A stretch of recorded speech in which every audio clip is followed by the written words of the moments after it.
come out to play?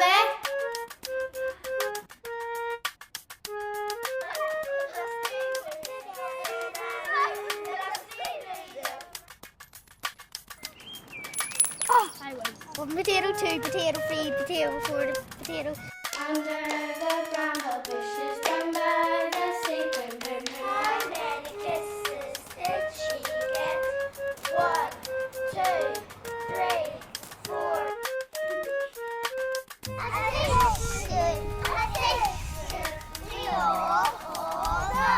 When I was growing up, they were building Park Parade School.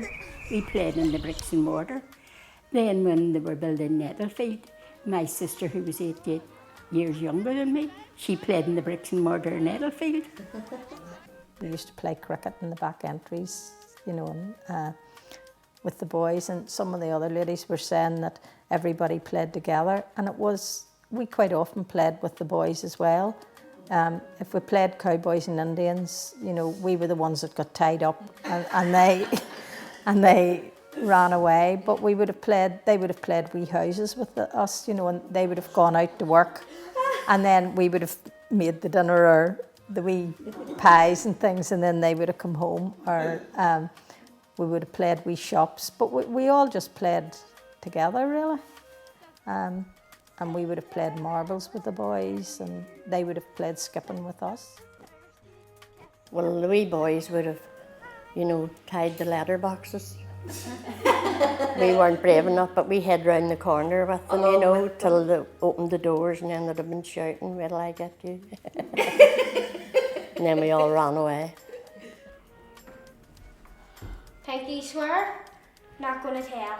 There was a game, I don't know whether they would remember or not, called Piggy and Stick. Do you remember that? How did you play? Well, there was a little bit of wood about that size, sharpened at both ends, and then you just set it in the ground and you had a stick and you whacked one of the ends and the wee piggy went up in the air and you had to whack it and then run like, it was like a type of rounders. You're in. You're right. Because we had seasons for games. For a few weeks you would have played marbles every day, and then maybe it would have been skipping for 2 or 3 weeks, or you'd played ball up against the walls and stuff like that, but I don't think there was anything particular.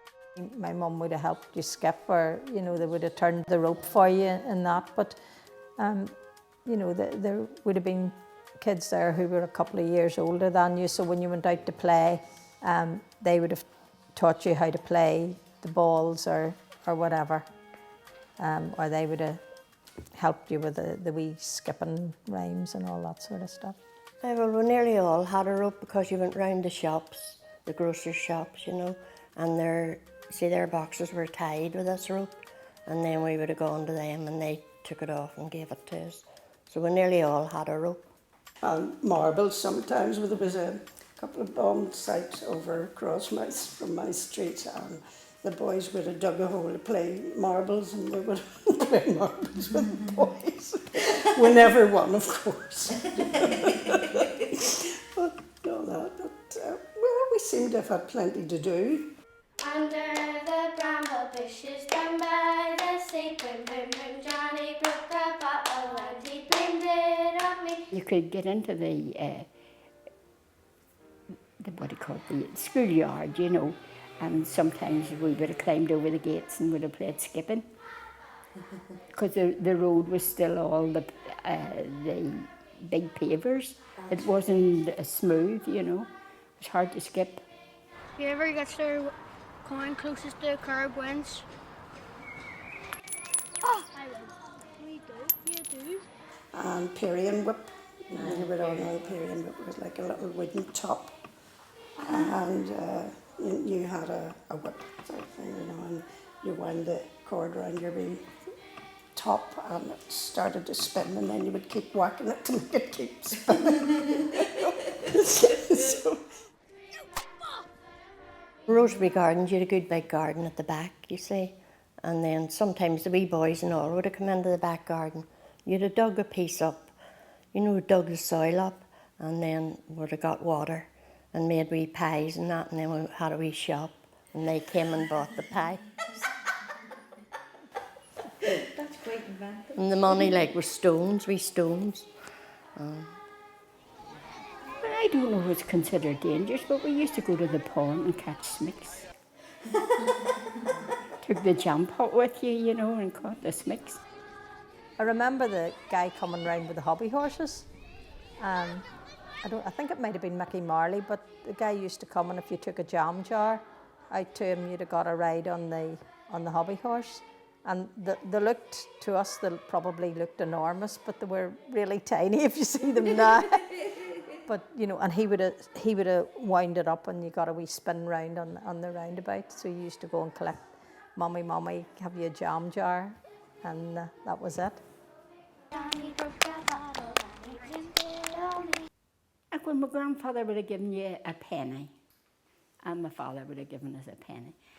Actually, like we never had any money. You bought a halfpenny worth of sweets, and you hoped they would last you. In the summer, we were allowed to stay out till it was about 8:30 or 9. And in the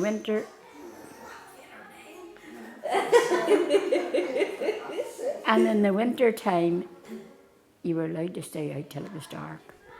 And the lamps were lit. You see, there was gas lamps. But you would have had a straw rope round the lamp, and you'd have been playing and swinging round the lamp. And you had to keep watch in case the police came, because you weren't allowed to swing round the lamp. Really? So you say that I get into trouble, never got into trouble, never Because did you were any. never caught.